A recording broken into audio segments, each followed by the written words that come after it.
Bonjour mes quatrièmes, j'espère que vous allez bien. Nous allons voir ensemble comment mesurer l'intensité d'un courant électrique. L'intensité se note grand I.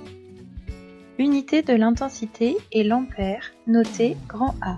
Par exemple, on peut écrire I égale 0,1 A, ce qui signifie que l'intensité est égale à 0,1 ampère.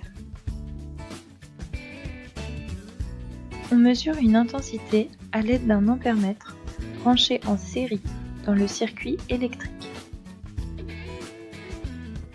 Afin d'utiliser le multimètre en fonction ampèremètre, nous nous plaçons dans la partie rose à gauche de l'appareil. Nous allons maintenant nous intéresser au branchement de l'ampèremètre. La borne COM est toujours reliée à la borne moins du générateur, alors que la borne 10A ou MA, selon le calibre utilisé, est toujours reliée à la borne plus du générateur. Vous avez plusieurs calibres à disposition. Les calibres écrits en bleu, 2M, 20M, 200M, seront associés à la borne MA, inscrite elle aussi en bleu, alors que le calibre 10A, inscrit en rouge, sera associé à la borne 10A, inscrite en rouge. On choisit toujours en premier le plus grand calibre, 10A, qui signifie 10 ampères. Pour cela, on branche nos fils électriques sur les bornes COM et 10A. Ensuite, nous plaçons le sélecteur sur le même calibre, 10A. L'écran affiche une mesure en ampères car nous sommes sur le calibre 10 ampères. Dans cet exemple, l'intensité est égale à 0,18 A, ce qui signifie 0,18 ampères.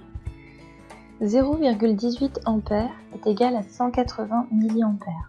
On peut donc brancher le fil électrique sur la borne milliampères et se placer sur le calibre 200 mA. Sur ce calibre, on peut mesurer des intensités inférieures à 200 mA, ce qui est le cas ici. L'écran affiche la mesure en milliampères car nous sommes sur le calibre MA. Donc dans cet exemple, l'intensité est égale à 184,7 mA. Le calibre est plus précis que celui utilisé précédemment. Lorsqu'on se place sur le calibre 20M, l'écran signale un problème. Nous avons vu précédemment que l'intensité valait 180 mA environ, alors que ce calibre ne permet que les mesures inférieures à 20 mA. Il faut donc immédiatement revenir au calibre supérieur lorsque le 1 s'affiche. Grâce à cette vidéo, vous savez maintenant comment mesurer une intensité avec un multimètre.